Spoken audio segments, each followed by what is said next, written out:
everyone, and welcome back to Rotten Tomatoes is Wrong. It's your girl, Jacqueline, and I'm back yet once again with my fearless co-host, Mr. Mark Ellis. How are you doing, sir? Jacqueline, I had a great weekend of football, and I was going to talk to you about how the Super Bowl is officially set now. Neither one of our teams are going to be participating, but you just pointed out something moments before we went to air that you had dead flowers in your background. Now, here's my question, because you may know this better than I do. Aren't all flowers that you receive dead?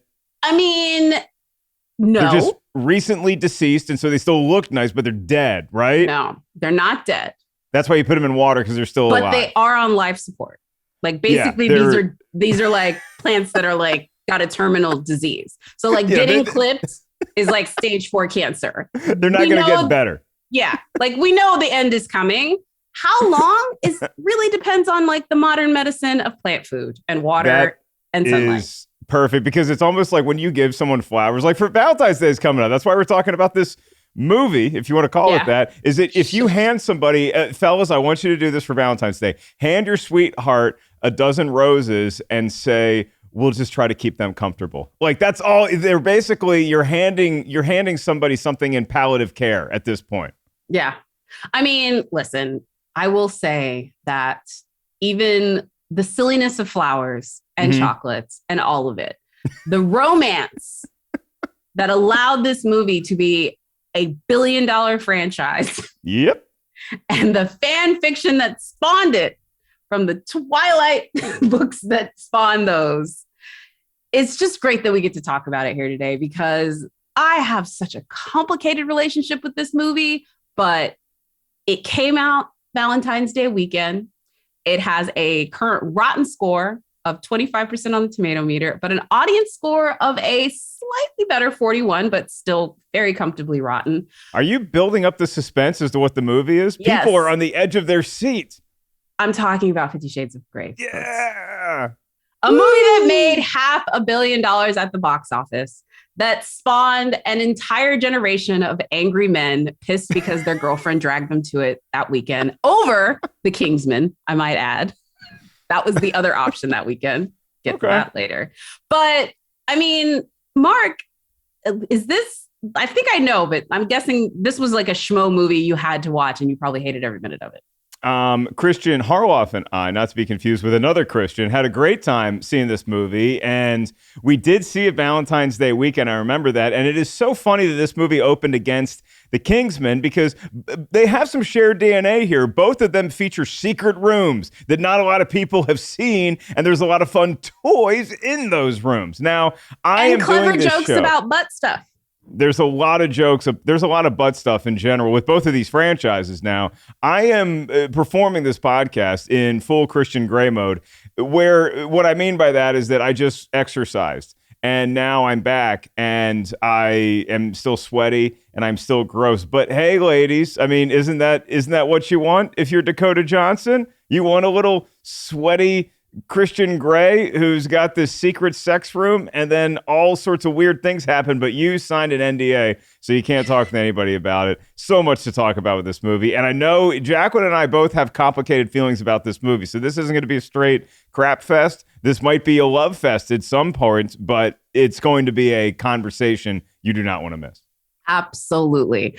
Since this movie did come out on Valentine's Day weekend, though, real quick before we get to the synopsis, Mark, I just have a question. Like, you are very, what's the word I'm looking for? Happily single. Aggressively single. Aggressively single. My dating status is kept up tighter than like the vaults of MI5 because it's none of your business. But as a concept, how do you feel about Valentine's Day? As a concept, I'm actually fine with it. I know it's trendy for people who are single to say, oh, it's just a stupid corporate holiday. It's the big chocolate is just making it to get our money. I think it's great. I think it's nice that couples have a day. And it's actually nice because it's easier than an anniversary, in my opinion, to remember. Because even a birthday, it's just some random thing, but everybody knows what February 14th is. Now, this particular one is going to be interesting. I'm very happy, as I usually am around this time, that I do not have a betrothed, because the Super Bowl is the day before Valentine's Day. And so you go right from the Super Bowl to Valentine's Day. I think people should get work off. I think you should get the day off.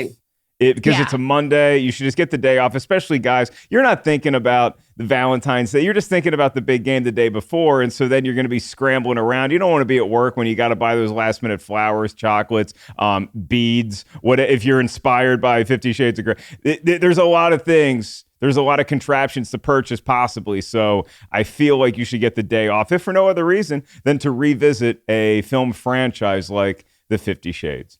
Excellent. Very nice save with that. I'm not going to talk about my feelings about Valentine's Day, but all I will say is to all of the ladies listening right now, to Rotten Tomatoes is wrong. You know what? I'm going to even put this out there. Anyone listening to Rotten Tomatoes is wrong. If you've ever thought about shooting your shot with Mr. Mark Ellis, I want you to give your best DM to him during the Super Bowl and like tear him away from the Super Bowl if you can with a nice, thirsty DM. And hopefully, maybe one of y'all can conflict him enough to want to buy you a chocolate the day after. I'm just going to put that gauntlet out there, and I have a feeling our fans are going to come through. Anyway, before they do that, warning, that DM ain't going to get checked until the day after the Super Bowl, because I'm not checking DMs when I'm watching the game. Sorry, ladies. I just love that. Hopefully this will happen. It may not, but I just hope it does. Anyway, Mark, before you get flooded by very thirsty listeners, can you give us the who, what, why, where of 50 Shades of Grey? Oh, let's take a walk down memory lane, folks. So 50 Shades of Grey started out way back as possibly Twilight fan fiction, and then it spawned into a book series, and the book was about a man and a woman, and they fell for each other, kind of, not really. So you have this super successful, super mysterious guy, Christian Grey, and then you have Dakota Johnson's character. And now Dakota Johnson's character is someone who is just interviewing Christian Grey. It's a quick interview. It's a hi, how are you kind of thing. And then there's sparks. There's chemistry. And it's not the kind of chemistry where they're just going to be making out right away. It's the kind of chemistry where, hey, you're like this and I'm like this, and I don't really know if this is going to work, but there's an intrigue there. There's some sort of intrigue. And for Dakota Johnson, it's like, hey, this guy has a lot of cool toys. And for Christian Grey, played by Jamie Dornan, it's, I think that this is going to be a fun conquest for me to dominate. So you have in the bedroom, the dominator, who's him, and the submissive, who is her, and a lot of sex games ensue, and a lot of intrigue is uncovered, and there's a lot of drama, and I don't know, there's a lot of romance, but there's a lot of heat in this movie. Yes, there's a lot of heat in this movie, and I would say that is a very great synopsis. But if you don't mention chains, whips, and lip biting, I feel like we've missed a significant portion of what makes this movie great. But there's a room that the kids shouldn't go. I don't know which room I would rather enter less. The artifact room from The Conjuring or Christian Grey's sex dungeon room, because there's a lot of things that should never be unearthed by mankind. Wow. I would definitely tell you that I would take Christian Grey's dungeon room, but I think that's the way it's supposed to be. Let's go ahead and think back to this moment, because this was a very, I would say, big Rotten Tomatoes movie. There's certain movies that like the conversation around the movie, Rotten Tomatoes is like intricately in, and this movie is absolutely one of those. So I'm really interested to see what Tim has to say. So Tim, take it away. 2 Minutes with Tim. E.L. James's book, 50 Shades of Grey, was the first ebook to sell 1 million copies. And one of the reasons, as James's agent Valerie Hoskins told the New York Times, in the 21st century, women have the ability to read this kind of material without anybody knowing what they're reading, because they can read them on their iPads and Kindles. So it was a contradiction. The book everybody was talking about was also the book that people were keeping to themselves. A movie was inevitable, and while critics were impressed with its then lesser-known star Dakota Johnson, there was a sense that what might have worked for readers on the page had a habit of looking kind of silly on the screen. 50 Shades of Grey is rotten at 25% on the Tomatometer, with 281 reviews, and it has a 47% audience score. And for the record, the two follow-ups, 50 Shades Darker and 50 Shades Freed, are both at 11%. So what did the critics have to say? In a rotten review, Lindsay Barr of the Associated Press wrote, "We may have been curious going in, but by the time the credits roll, there's another question that springs to mind. Is that all there is?" However, in a fresh review, Monica Castillo of the International Business Times wrote, "Actress Dakota Johnson brings humor, sensitivity, and vulnerability to Anastasia, making her the clear breakout performance of 50 Shades." I've been doing my absolute best to avoid double entendres in this segment, but duty requires me to read the Rotten Tomatoes critic consensus, so here goes. While creatively better endowed than its print counterpart, 50 Shades of Grey is less than satisfying experience on the screen. So that's 50 Shades of Grey. Let's kick it back to Jacqueline and Mark, who are unlikely to treat their mission on this podcast with the high-minded professionalism that I hope you've come to expect from me. Back to you, folks. Oh, Tim. I do love him, but I also love what I was thinking about was what he said about, I forgot that 50 Shades of Grey sold 1 million copies and it was the first book to do that. I really did forget about that first stat. ebook, yeah. Yeah, first ebook to do that. And the other thing he pointed out, which cannot be understated, is the book that made this movie, because it had this like black and white cover where people didn't know you were talking about like chains and whips and, nipple clamps. It was better than like Harlequin romance novels where they got like the dude and the shirt and the Fabio and that kind of thing. These books are way worse than that as far as like how graphic they were. Not near as graphic as the ones that I'm about to talk about in the course of this podcast, but I don't know. It was just really interesting thinking about that. Like, it made it more mysterious. It like turned that whole genre on its ear a little bit because it wasn't like Fabio on a ship with his hair billowing. It's like, oh, it's a very nondescript cover. So what's inside? Oh my good Lord, look at all of this. And it just makes me exhausted. Like, I'm going to say Rotten Tomatoes is, I actually think Rotten Tomatoes is a little low here. I know that is going to be a scalding hot take. I think 25% is a little too low for this movie because I do think that there are some redeeming values about this one. It gets more and more ridiculous as we progress. And so having not seen either one of the sequels, I guarantee you they get even more and more ridiculous as we continue on. But I think for this movie itself, I think that there are some redeeming values that we will talk about. Oh, man, you just put a gauntlet down. Folks, please make this episode a hit so I can force Mark to watch the entire 50 Shades of Grey series. Please, please, please. All right, I'm going to go ahead and say this. I like this movie. Okay. No. We heard you. The world heard you. I do like this movie. And it is fresh, in my opinion. It is fresh. I genuinely enjoy this movie. I should be clear, though. I enjoy this movie more for what it could be. I enjoy this movie more because I really like Sam Taylor Johnson's direction. And we'll get to this when we get into the behind the scenes and sort of talking more about it. She had to fight very hard to make this movie, I think, visually appealing, even if the plot and the dialogue were neither of which. But we'll get to all of that in more detail. But first, let's go ahead and talk about the movie. Brian, cue the music. Okay, so Mark, was the movie the first time you heard about this, or did you hear about all the Dirty Housewives and mommy porn? Oh, I remember hearing mommy porn. I remember hearing Dirty Housewives. But the thing about this movie, though, is that once it was announced that it was a movie, that it was in production, you thought, oh, this is going to be something. And then the Valentine's Day release date, it just seemed like the stars were aligning where it didn't matter how good or bad this movie was going to be. It was going to be a hit. And so I think the thing that I look for in movies like these are some sort of sparks between the two leads, where it doesn't have to be a silly rom-com. It doesn't have to be Tom Hanks and Meg Ryan on a volcano or owning bookstores, anything like that. You just want to see some sort of sparks. But what was interesting about 50 Shades of Grey, and this is one of the reasons why I actually like the movie, is that Jamie Dornan's character, Christian, and Dakota Johnson's character, Anastasia, they do not have any chemistry when they first meet. And that's the point. I think that a lot of people were pinning it on, oh, that's bad acting. They have there's no fire between them. That's kind of the idea with this movie, is that we're trying to avoid love. We're trying to avoid feelings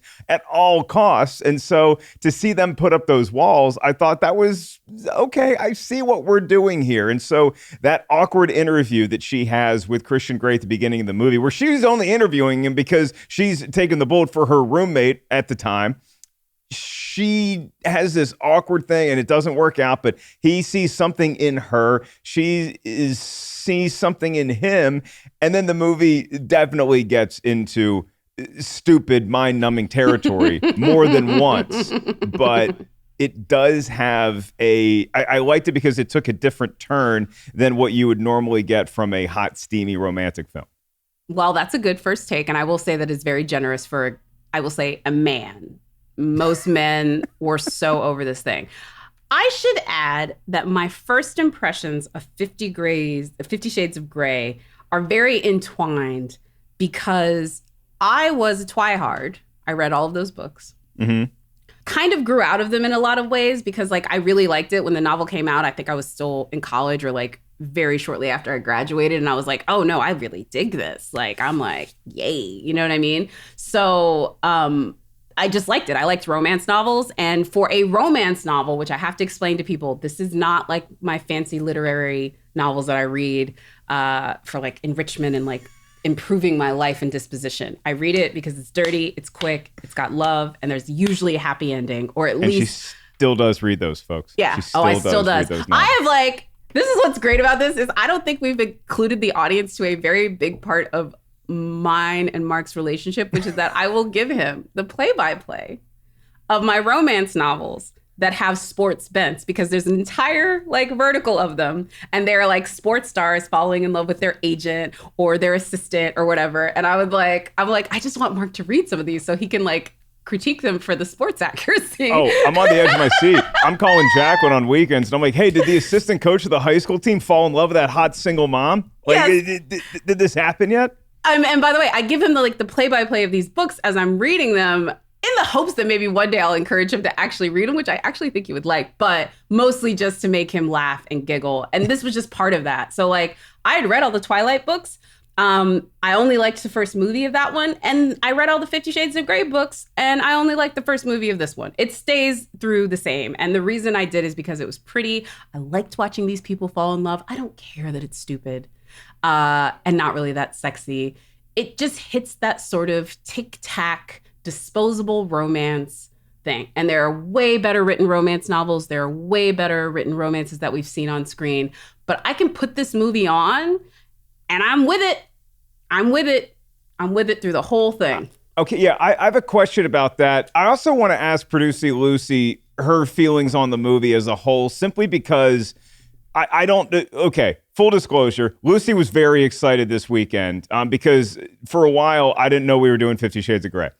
And then Lucy's like, hey, are you excited for this episode? And I'm like, oh, right, I got to watch that movie this weekend. Lucy seemed like she was very, very pumped, either to have us talk about this movie or maybe for herself to shoehorn in her love for the movie. Lucy, is this movie fresh? I'm going to be honest. As she's holding a martini. Yeah, 1 second. And I spilled it all. It is like 8:30 in the morning. It's fine. We're Angelinos. It's fine. We do this. You're a great mother. I am. So I have a confession to make. I watched the trailer to kind of get into the movie, and then I didn't watch it. And I watched Event Horizon instead, which messed me up. I don't blame you, that we got to cover that movie at some point, but I have always struggled like attempting to watch this movie. I saw somebody review it once, and they said something along the lines of, it's like not that sexy, and like the books go like hard, and then the movie kind of like pulls back a little bit. Mm-hmm. And I don't know, I'm like nervous to watch it. So I'm kind of waiting to see what you guys say about it, because I'll make my decision by the end of the show. It's a good question, I guess, Jacqueline, is does the movie go hard enough, and read all the double entendres into that you want? I feel like once you see what the toy room, the playroom, the rec room is like, which is the sex dungeon that Christian Grey keeps very, very guarded. It's under lock and key. Nobody sees it until he's ready for them to see it.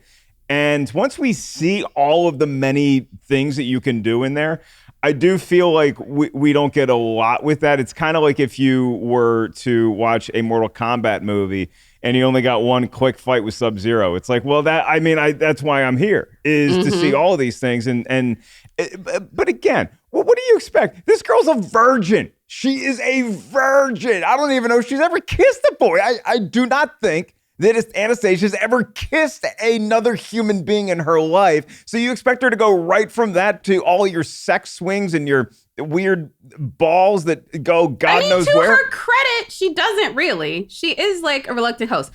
If you want to give me a whole thing of why Anastasia Steele is a poorly written character, I could give you pages. But the thing I will tell you is you're already focusing in on the the worst part. The reason why Anastasia Steele is a compelling character is she's ordinary, silly, and literally everyone around her is completely infatuated with her. She's a woman who does not understand her power. And if you don't understand why that is something that will get teenage girls and moms who are feeling like, you know, the only thing they're built to do at that moment is care for children and they're losing their agencies. If you don't understand why that is something those heifers would lap up, you don't understand women.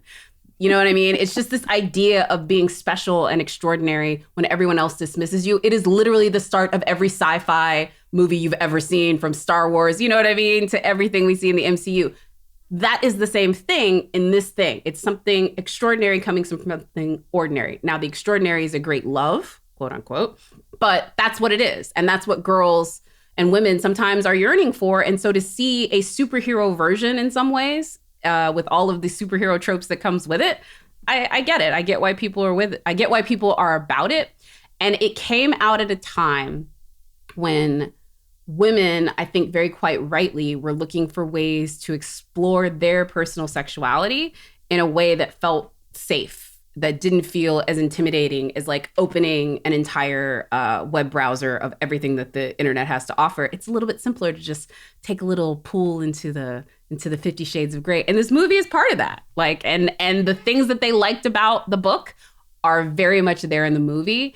And they've elevated so many things that were in the book visually in the movie. And so it's not a good source material. But I feel like if Sam Taylor Johnson would have been given her rights, she could have turned that source material into a really good and compelling book, but she was kind of hamstrung. But we'll get to that later. Did you have any scenes that you liked though, Mark? I did. I like the scene where you're swept up in what Anastasia hopes is going to be this budding romance, and where Christian Grey is doing his best to keep himself his normal guarded persona, which is where they take the helicopter to his pad. Because it's like, I do have a beef with the scene too, is that I believe the premise was we're going to go get dinner. And they never eat. They never have dinner. And it is very, very hard for me to do whatever I'm doing after dinner until I've been fed. And so... Yeah, he promised her a meal, and there was no meal. This felt very Banya in Seinfeld. Yeah. No escaping now.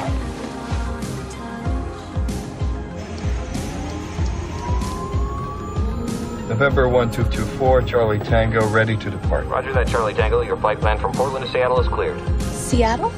That's where we're going?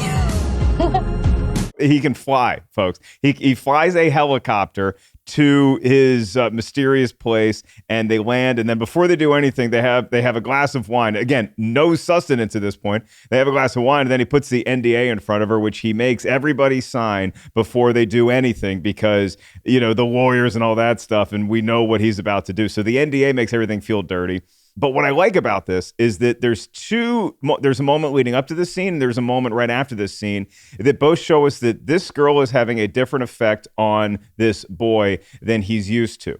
And the first scene is where they make out in the elevator. So she gets drunk and at a bar with her pal. And then he somehow knows where she is. And so he picks her up. He rescues her from her friend who wanted to be more than a friend. Anyway, they pass out in a hotel room, and then they make out. They make out the next morning in an elevator against his better judgment. And so it's like, oh, okay, I see where this is going. And then after she signs the NDA and they have some sort of make out session, he breaks his other rule where he actually sleeps in bed with her. And so we're just peeling away the layers of who this guy, he lives such a disciplined life in all aspects, and yet there's something different about Anastasia. And so the stifled chemistry, I think, works for this particular plot. And the two leads I found the dialogue's horrible. It's the worst part of this movie to me, is the dialogue that they're forced to say. Because I remember watching this movie not knowing a lot about Jamie Dornan and thinking, like, why didn't they get a better actor? And then you see Jamie Dornan in something like Belfast, and you're like, holy crap, this guy's amazing. It's just he was doing 50 Shades. It's really funny that you mentioned Belfast and the slight name drop, but it's funny because it's the two leads of this. Belfast and The Lost Daughter, which is the movie that Dakota Johnson is in that Maggie Gyllenhaal directed, and Belfast is the movie that Jamie Dornan's in that Kenneth Branagh directed, were both at Telluride. And they did a talk together and they did a picture together, Dakota Johnson and Jamie Dornan. And it was kind of, I think, the first picture that they've done together since they were both in 50 Shades of Grey.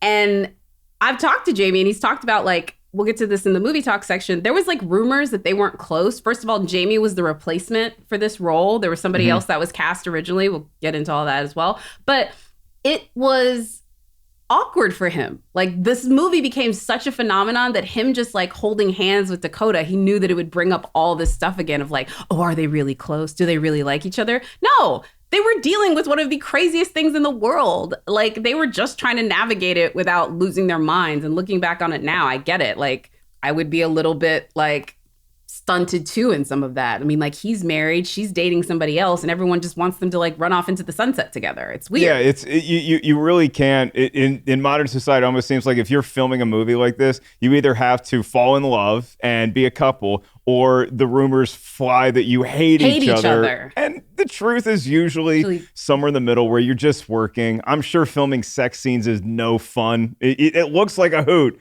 I'm sure it's awkward and and there's people all over the place and you're on a set and there's blocking and you got to make sure that stuff is seen and not seen. And it does seem like a lot of work. Now, I don't care about any of that when I'm watching the movie. I'm just having a good time. You, Jacqueline, what is your scene in this movie that you say, that's why? Because you said this movie's fresh. Yes, why is this movie fresh in your barely head? Fresh, very barely fresh. And it's only fresh in my heart for some very personal reasons. But I do think it's fresh. It's a movie that when I put it on, I was not bored. I was still watching it. I was interested, and I turned off Sundance movies to watch this. The scene that I love this scene. Which, by the way, the glider scene is great. It's got that great Ellie Gould song underneath it that really sort of like, I think, lifts everything. Also, shout out to this movie for telling the truth about NDAs, because that is actually a thing in Hollywood where people put out NDAs before you can have sex with a celebrity. There are several celebrities who have now come out as NDA sex people. Literally, I need to get on that. I need to get an NDA Lucy person. Is so scandalized by that sentence. I just want to say, Lucy's like, really? I'm like, yeah, no, Christian Grey was like telling the truth about something that was already happening. But anyway, and the fact that E.L. James was a publicist, I'm like, this heifer knew. Lucy, can you drum up a couple NDAs for me, and can you get a couple gift baskets together just in case? Because you just never know. Oh gosh. Honestly, if you need an NDA before you engage in anything, I feel like you've gone too far. I mean, or they're just, but it's not about the sex thing. It's literally about, like, look at all these stories you have now of like some girl that went on a date with some celebrity. She goes and makes a TikTok about it, and then their life is like, hey, listen, consequences, baby.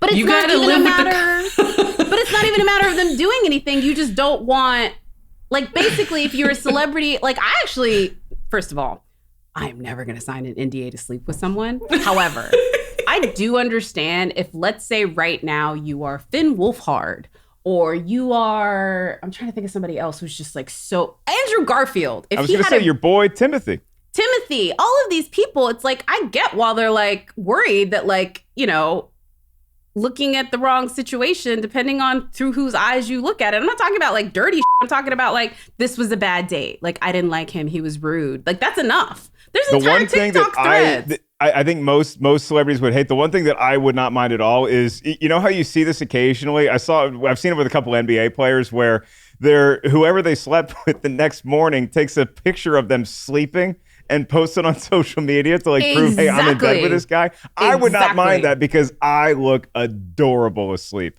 No. I am so hot. My headshot should be me sleeping. I am just so cute when I'm awake, hideous. When I am in bed asleep, though, that's my best light. So feel free to take all the pictures you want when I'm passed out. I would say that if you're building a relationship with someone, they should not need an NDA, but I think that's the point. These interactions are not with women they're trying to build a relationship with. They're just the girl of the hour. You can go have a girl of the hour, Mark, and probably not have any retribution. Not that you do. Nah. I could do the same thing. a little bit harder for certain people. This movie inspires people, and what I appreciate about it is that it does. I think it inspires couples actually. Like, this is being real. Is that if you're a couple, you go see this movie, it might reinvigorate some of your bedroom life, and I think that's good. It might put some sugar and some spice back in there. You don't have to go as crazy as the sex dungeon does, but you could maybe try some different things. Have fun with it. I am not the kind of person, so I can't relate to Christian Grey at all. Other than, we both enjoy working out in the morning. Anything else that guy does in life, I can't relate to it because I don't want to just do the sex stuff. But he seems to thrive on it, or at least he seems to be white knuckling it and trying to not fall in love. So your scene like before they consummate the relationship, or is it like way after? I believe it is after they've had sex. So first of all, the scene that I absolutely love is the negotiation scene where they sit down and she's in the tight skirt and they're sitting across from each other and it's like the red section. First of all, that scene is not the way that's set up in the movie. That is the director making a choice. And if you look at it, she took this very, I would say, plebeian verbal interaction between the two of them where they were emailing each other about this contract and made it into this very like tense scene. Like, do you remember this scene? Like, it's like you're dialed into everything that's happening here, and they're discussing things like butt plugs, but it's comedic. It's still seductive because they're not actually touching each other. It's real, and you feel it. So, like, love that. Turn to page 5, Appendix 3, soft limits. With you. Find anal fisting. I'm all ears. Strike it out.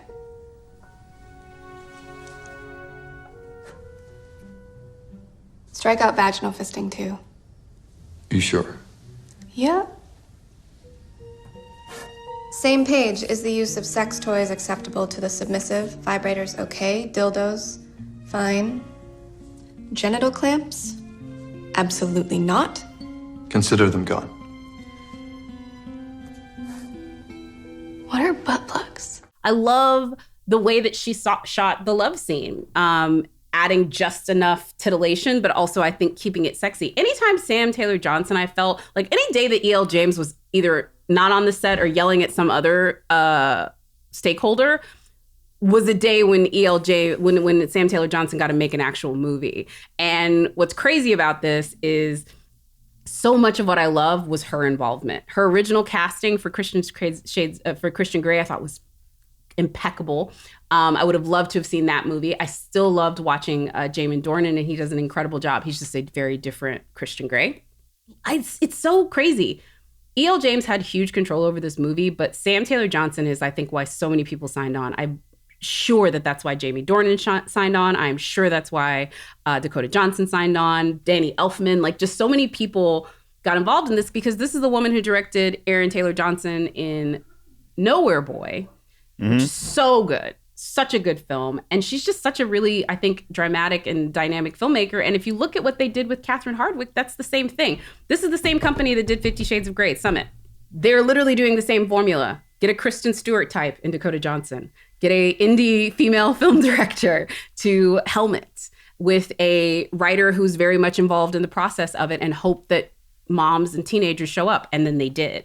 So I think they did that so well. And also that the soundtrack of this movie is a million times better than the movie itself. And I still love the movie, but Sia's Salted Wound, it was made for this movie. Beyonce did a cover of Crazy in Love for this movie. That was the trailer was based off of. There's so many aspects of this thing that are great. It is like 60 yards ahead of Suicide Squad. But the same reason why I get angry at Suicide Squad when it goes terribly is why I like this movie, because I'm with it for most of it. That's fair. I feel like as this movie plays out, though, there's a reason why my favorite parts of these films are, or at least this movie, is like the first 30, 35 minutes. And that's because afterwards, it's almost like if you make love to someone that you do not love at all, that you realize even halfway during, you're like, I don't want to date this person. What the hell am I doing? Because it never goes anywhere. I never feel any more chemistry than I did at the beginning. And part of that I can understand is the point where they're trying to keep a distant because they're not sure what these two leads want to do with the other person. Do I want to make this work? Am I just here for fun and games? What am I doing? Am I wasting my life with this person? But at some point, I need you to do something else. And I just never feel like this movie gets across that bridge. It just, and I think that's why a lot of people were let down by the lack of, because there's definitely some adventurous sex scenes in this movie, but I think people wanted it to go further once they realized that this movie really wasn't going to satisfy you anywhere else. You know, it's like you got a big bag of McDonald's and they forgot the quarter pounder with cheese and they just gave you a small fries. You know, if you're going to give me fries and nothing else, give me a bag full of fries. Yeah, no, that's fair. Sex is like fries, folks. Give me more. Yeah, no, I will say this. The sex in 50 Shades of Grey, first of all, is quite tame. But I don't begrudge them that because the movie... You can't make a porn. You can't make a porn. And already this movie's subject matter was so salacious that I think they knew they had to ride the edge of clearly okay, because there were cuts of this movie that they wanted to give an NC-17. And that's what Summit was fearful of. Like, this is already an R-rated movie and is only a few cuts away from being NC-17 and therefore killing its box office potential. Like, this movie, the first one made, what is it? 85 million opening weekend. 85 million opening weekend. I think 500 and something, a little bit over $500 million for the total run of the movie. This is an R-rated movie. This is an R-rated movie. That does not happen. That is very, very difficult to like churn in those type of money. That's like Deadpool type money for an R-rated franchise. The first Twilight didn't do that number. It did 400 million, but that was PG-13. So I think it. I don't mind how tame the sex is. The sex in the book isn't that crazy. Trust me when I tell you, the stuff in 50 Shades of Grey is like D+ level porn type stuff as far as the romance novels I read. Wouldn't this movie been way better if they were vampires? Like, why weren't they vampires? Well, they were originally, and that I was know. Well, they weren't vampires because she didn't want to get sued. It'd be way sexier. So let's just go ahead and talk about this. There's huge aspects of this movie that are about the actual creation of it. First of all, E.L. James, because she was a self-publisher and because she was smart enough to know that this book series was bigger than her because she'd already seen the popularity of it from the pages of her fan fiction site. And she also knew that she was going to be up for litigation because Stephanie Meyers tried to sue her while it was still a fan fiction, when it was still Master of My Universe. That was what it was originally called. And yes, I read the Wattpad. When it was still just a fan fiction site, Stephanie Meyers tried to sue her and she lost that suit. And it allowed the characters to continue because she changed it. Originally, when it was Master of My Universe, it was Bella and Edward, and they were just reimagined as modern day people, but it was the same character names. So like you actually had Jacob be the best friend. They were all real. And then she changed all the names and changed everything about it and turned it into 50 Shades of Grey. And that's the reason why it is the way that it is. The thing that I think is more about it is the fact that E.L. James had so much control. She had control over who the director was. She wanted Angelina Jolie. They couldn't make that happen. She had an entirely different vision for who the character should be. She, I think, wanted Henry Cavill to play Christian Grey. So it was her and Sam Taylor Johnson arguing every day on set. Everyone involved in production and the bigger part of the movie, knowing that Sam was probably making the better movie, but that E.L. James didn't want a better movie, and actually said this on set. I don't want a better movie. I want my movie. Yeah, I mean, it's a tough thing to work with if you're a director, and that's what Sam Taylor Johnson has intimated in interviews, is that just every scene was a struggle because you had two different visions the entire time, and when that clashes, usually the movie doesn't even get made. So it's a miracle this movie even came out in any form. And I think that just we're always trained to go against the overbearing author because we don't like the source material. We don't think it's all that quality, and so we go with the director. I don't know what the dynamic that Sam Taylor Johnson signed on for. You know, I don't know if you sign a contract knowing that this author is going to be on set every day, or if they just kind of let them come in. It's like, whose movie is this? Because at the end of the day, you have to have somebody who's able to say, thank you for your input. I'm making this movie my way. And it doesn't seem like that was ever clarified with this particular franchise, for that matter. And so the thing about this starting out as Twilight fan fiction that's so fascinating to me is that I think it works. I think it does work as a modern day, this is a vampire. Because does anybody need you to sign an NDA more than, I don't know, a mythological beast that it does not want to let humanity know exists? You may want an NDA for that one. You know, hey, that's my coffin where I sleep and I turn into a bat on the weekends. Sign this NDA so nobody else can tell you what's going on. And then you make it more tame where it's two human beings. And so I think that Jamie Dornan particularly was, I don't really love his performance or Dakota Johnson's performance, but like you were saying, Jacqueline, it feels like Jamie Dornan was kind of like the third string quarterback that was thrown into this role. It was not originally him, because I think Charlie Hunnam was going to be this at some point. Charlie Hunnam was cast. E.L. James wanted Ryan Gosling. I said Henry Cavill. I was wrong. That was actually Stephanie Meyer for Twilight, because yes, I've studied all of these. Like, I was somebody at this time that was invested in who they were casting in this. And so I saw the mashup video with Alexis Bledel and Ian Somerhalder being Anastasia and Christian. And just so you know, both of those people are a more physical representation of what those characters are. Like, Bella is very wide-eyed, short, and granted, she has blue eyes, but you can get contacts, like, you know what I mean? But like a wide-eyed, small, skinny girl. And Christian, very statuesque and steely for everything Jamie Dornan is. Don't get me wrong, he's a hideous murderer in The Fall, and I think that secured him this role way more than anything else he ever did. The fact that he played a serial killer in The Fall.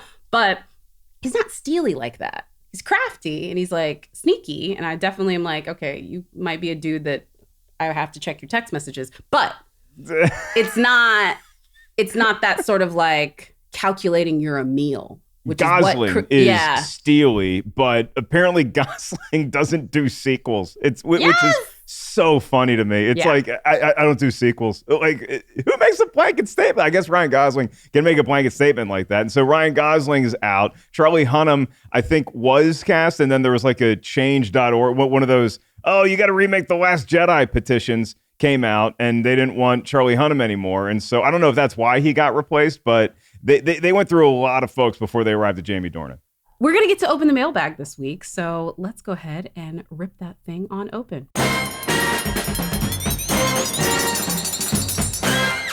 Hey kids, we're going to talk today to our Ketchup Crew member, Mr. Donald Rogers. Hey all, very quickly, I just recently started listening to Rotten Tomatoes is Wrong, and y'all are everything. I dig the new 2 Minutes with Tim theme song. Thank you, Lucy. Hope y'all could review one of my favorite movies, Closer, directed by the late, great Mike Nichols. It falls under one of my favorite genres of people reading each other for filth. Shout out to RuPaul's Drag Race and reading. Well, just gay culture and reading. But anyway, the movie pros, according to Donald, are the dialogue. I mean, tastes like you, but sweeter became a Fall Out Boy lyric. Clive Owen's hand on Natalie Portman's face, so hot. Clive Owen crying in a strip club, also hot. And maybe I'm just horny for Clive Owen. The only con is the blower's daughter. He is right about that. If we watch the film, you'll see. Anyway, I'd love to know what y'all think about the film. Currently, it's 68% on the Tomatometer and has an audience score of 81%. Thanks for taking the time to read this, Donald. Donald, sir, first of all, there's like so many clues within this that you and I would be besties. The Fall Out Boy shout out and calling Mike Nichols great. Already love you. Also, though, reading people for filth movie, because that is exactly what this movie is. This movie is a bunch of rich, privileged, oversexed white people with the wrong people, sometimes with the right people, telling each other why they are wrong and right for each other. And Natalie Portman is incredibly sexy and sensual, and she has great wig games in this movie. I have never seen this whole movie. I did not piece together that it was Mike Nichols who directed this. The guy who did The Birdcage, classic comedy director Mike Nichols, did this movie. And so I'm in. I will watch this. But every time I put on Closer, I've tried to watch it like 6 or 7 times. Within 20 minutes, I'm asleep. And I don't know if that's me, if that's the movie. There's other films like that where I just cannot make it through the whole movie. So I'm not saying this is a Fantastic Beasts situation yet. But if I put this movie, I'm going to try to watch it if we do it on the show. If I fall asleep, I will be honest. And I'll say, look, this movie put me to sleep. Jacqueline, tell me the rest of the movie.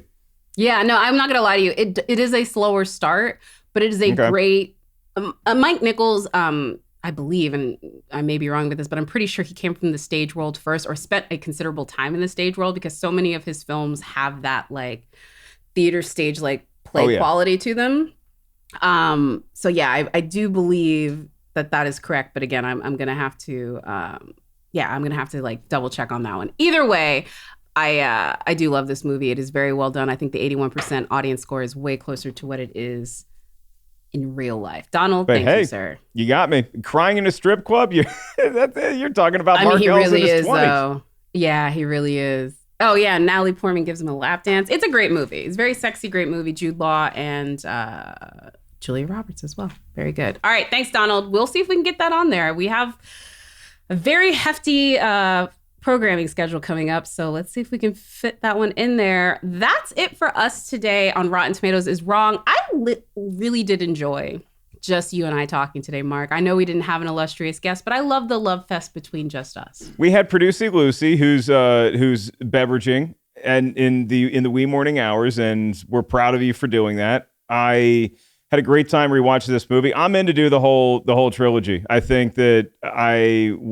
you know what? I might fall asleep watching Closer. I don't think I'm going to fall asleep watching 50 Shades, what is it, Grayer, or 50 Shades Black, 50 Shades Magnum. I can't remember what the names of the sequels are, but I know that there's 2 other ones, and so I'm in to watch them. I also have a recommendation in this vein for people. And Jacqueline, I think you might be a prime target audience for this. So I have a pal who years ago, she wrote some trivia questions on the movie Trivia Schmodown, one of her many credits. Her name is Erin Parisian, and she is now an accomplished author who is writing a novel series. You can get it online or physical copies. It's called Northern California Cowboys, and the romance novels. You have His Lucky Break and His Saving Grace. And so when this comes out, I'm going to retweet her mention of it on my Twitter account at Mark Ellis Live. So y'all can go out there and check it out wherever you enjoy your ebooks. Northern California Cowboys. What more could you want out of life? I dig it. I love you gave a book recommendation. Technically, I did for telling folks to check out Kyle's book. Harder, Faster. I got to remember it. But it's the book on Mad Max Fury Road. The Oral History on Mad Max Fury Road by Kyle Buchanan. And for me personally, I'm going to give a recommendation of a film I just saw at the Sundance Film Festival, because over the weekend that wrapped and I got to see a ton of really great films, including one with Emma Thompson that is also similar to this. And it is called Good Luck Leo Grande. It'll be out later this year. It's a Fox Searchlight feature. Emma Thompson is an aging widow who hires a male escort. And if that isn't enough of a log line to get you into it, I don't know what is. I remember reading about this, and I want to check it out, and I'm glad you recommended it because it has the Jacqueline Coley seal of approval. Despite you calling 50 Shades of Grey fresh, I still trust your opinion mostly when it comes to movies. Speaking of Emmas, as we say goodnight here, do you remember Emma Watson's tweet when she was rumored to be in 50? So I'm going to read y'all Emma Watson's Hermione Granger from Harry Potter and a bunch of other great things. She was rumored to be playing Anastasia in 50 Shades of Grey, to which she tweeted, "Who here actually thinks I would do 50 Shades of Grey as a movie? Like really, for real, in real life?" It's a pretty hard no. Yeah. It's a pretty hard no from Emma. Exactly. And the one thing I will tell you is underneath the comments of that tweet, still to this day, there's a ton of people being like, right here, this one. I want you to do it. Yeah, it took her saying that to really get people to stop talking about it. But if you think they still didn't want it, please. Please. Okay, again, thank you again, Mark. Again, everyone, please check out Good Luck Leo Grande. Emma's incredible in it. Her co-star, McCormick, is also incredible in it. And yeah, like, Emma goes for it, y'all. This is, I think this is one of the best things I've seen her in, and she has so many great things. So yeah, everyone, be like Donald. Email us at Rotten Tomatoes is Wrong. And let us know which films you want to recommend, horny or not. This has been a very, very thirsty episode, and I approve, but you can recommend anything wherever you're listening to this. Please rate, subscribe, review, tell your friends about us. Again, we have so many great films coming up, including next week's episode, Mark. I feel like we've also talked about this one today because we are going to see the sequel of one that I mentioned. What, we got the Suicide Squad? Yeah. The Suicide Squad. The Suicide Squad. This is the James Gunn version that came out recently that spawned The Peacemaker and confused everyone into thinking that Warner Brothers didn't know who Idris Elba and Will Smith were. Not kidding you. There was like an entire conspiracy theory when that first trailer came out where people were like, do they think they can just recast Idris Elba? Like this is Terrence Howard and Donald. Don Cheadle, and we're just not going to notice? And we're just not going to notice? Like literally that was like Black Twitter had an entire like Illuminati type of conspiracy theory about that. So I'm going to talk about that next week, but we may also mention the movie, which I have not seen yet. And so I'm going to get to see for the first time. Enjoy. And I'm watching Peacemaker. I got to talk to the folks who made Peacemaker at a junket for Rotten Tomatoes a couple weeks ago. I had a blast talking to him, and all I'll say about Peacemaker, the show is eagly. Just know eagly, and everything else is going to fall into place. Cannot wait to chat that movie with you. I cannot wait anyway as well. And yeah, that's it for us today. We will see you guys next week. We want to thank you all for listening. Happy Valentine's Day and happy Super Bowl. And we'll see y'all next week. Sign your NDAs, folks.